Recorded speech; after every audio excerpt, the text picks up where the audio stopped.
Sermon yangu yezuva ranhasi ndaitumidza musoro wanongoti hasha dzaJona. Hasha dzaJona. Taura ari pasaidi pakuti hasha dzaJona.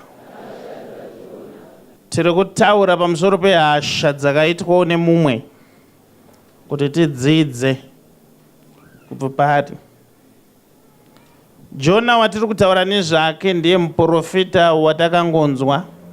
Kubva tichikura Jona wakatumwa kuNinevha ndokubva achinja rodhi akaenda kuTashishi. Chikepe chavakanga vari ndokubva chatanga kuatakwa nemhepo. Svikira vanhu vakabvunzana vakakanda mujenya ukabata Jona. Vakamubvunza kuti naye umbori wekupi? Chii chawatadzira Mwari? Iye ndokutaura nyaya dzake akati kana muchida kurerukirwa ndikandei henyu mumvura.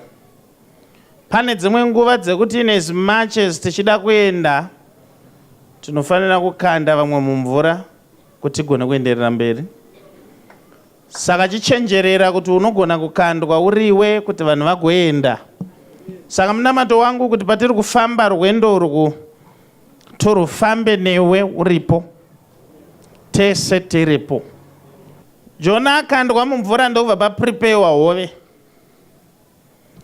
Hove ndokusikonomumedza. Assignment yehove haisi yekutsenga ndeyekumedza. Ndokubva amedzwa asina kutsengwa. Ndokubva apinda mudumbu rehove. Arimo mudumbu rehove ndokubva atendeuka ndokuripenda ndokunamata. Ndiri kufara nokuti ndiri kushumira Jehovha anodayira minamato chero uri mukati medumbu rehove minamato yako inodayirwa. Ngakurege kuva nemunhu anoti handisi kudayirwa. Nekuti iye Jona ari mumvura pasi pemvura uye ari mudumbu rehove ndokubva adayirwa prayer naJehovha. Anodayirwa prayer yake ndokubva anosvipirwa nehove kunze. Wato kuNinevha ndokuchideliver message yatumwa. Message yatumwa iri very simple. Kwangosara 40 days chete Ninevha munenge maparadzwa nekuti muri kuita mabasa erima. But vhangeri riri kuparidzwa naJona rinoita kuti vanhu vatendeuke here? Rine rudo here? Hatina patakambonzwa kuti akazombomira achinyengetedza vanhu.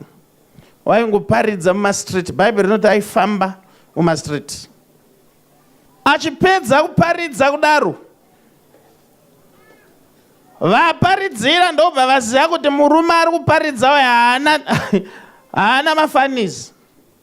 Tikasara tichida kuita yedu yekuda kuparidzirwa masevhisi 2 iye atoenda kudai tinosara zveshuwa tikaparara. Nekuti chechi inoda masevhisi hobho kuti itendeuke. Chechi inoda kuvhurirwa vhesi nhasi rodzokororwa midweek rozopamidzwa Sunday kuti inyatsonzwa. But Jona ndokubva ariparidza one day. Ende raari kuparidza iri ndere mazuva asara mashoma. Guta reNinevha ndokubva ratendeuka. Pariri kutendeuka harina kungotendeuka vanhu chete, but mambo abva atendeuka nemhuka mbva dzatendeuka. Mambo ndobva vaproclaima a fasting day, kwete zuva 1 mazuva akawanda. Ndokubva mambo vapa mutemo vakati kubva nhasi hakuna munhu achadya, even nemombe dzenyu hadzidye, huku hamuvhurire, mbudzi hadzisi kuenda kunosungirirwa, nembudzi dziri kutsanya. Tese tiri kupfeka masaga tozvizora madota toumburuka pamberi paJehovha kuti tiregererwe. Mwari vachiona guta richirepenta ndokubva Mwari vashandura pfungwa yavo pamusoro peguta varegedza kuriparadza. Vatasvika pachapter 4 yataverenga. Verse 1 yechapter 4 yabva yati izvozvo hazvina kufadza Jona. Hamuna kundinzwa mushereka indipatori. Zvekuti guta ratendeuka, Mwari haachariparadza izvozvo ndosina kufadza muprofita Jona. Ndokubva watsamwa kukuru. Chiri kutsamwirwa naJona kuti ndaparidza vanhu vakatendeuka, Mwari akaregedza kuvaparadza. Jona ndokubva atanga kushatirwa. Akutotanga kunzwa hasha. Ndokubva abuda muguta ndokuenda kueast kweguta. Ndokunotsvaka kanzvimbo kake ndokunovaka kamusasa. But kamusasa aka akavaka chopu kureva kuti akasi kunyatsokavha zuva, akasi kunyatsopa mumvuri. Ndokubva agara ari papozisheni yaaiona guta rese. Bhaibheri rinoti chagarirwa namuprofita Jona kuti zvimwe Mwari achachinja maindi yake akangoparadza guta. Chagarirwa naJona kuti zvimwe vanhu ava vatendeuka vacha backslide vakaparadzwa. Ndobva agara akateya. Tutaura profeti Jona vamunoziva. Ndozvavakagarira kuti vanhu ava ngavaparadzwa.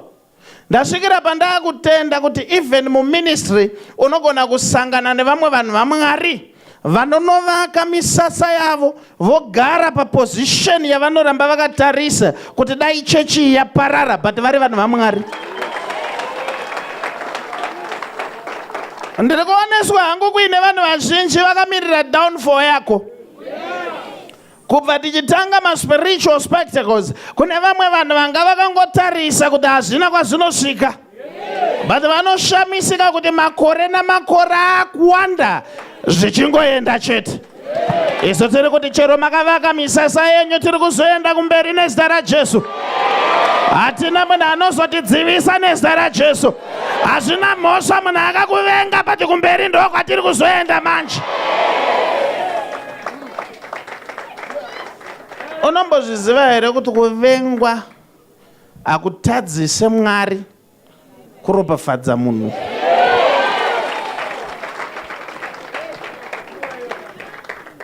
Paunofamba kune vanhu vanoita prayer yekuti dai asina kumuka mangwana.